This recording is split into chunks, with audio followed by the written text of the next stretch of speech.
Hello everyone. Today we will see how to install CP4S cpctl.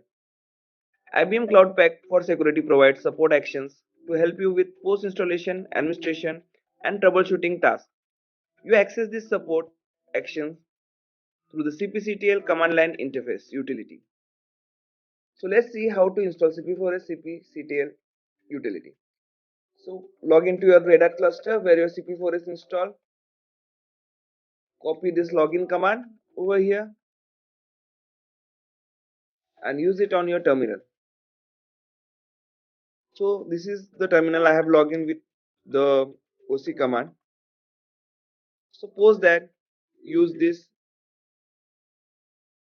command where it will get you the CP serviceability pod which is running, and it will assign to one of your variable, that is pod.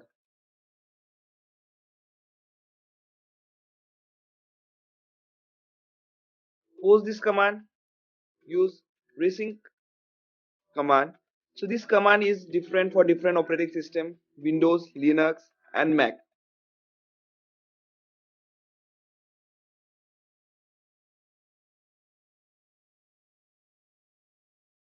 So let's wait till the files have been received from the pod which is running. Okay, now once it's done, use this command, move your cpctl command to your local bin, and it has been moved. Let's see our cpctl tool has been installed or not. Cpctl -h. Yes, you can see your cpctl tool has been installed. So it is used to diagnose cp4s installation.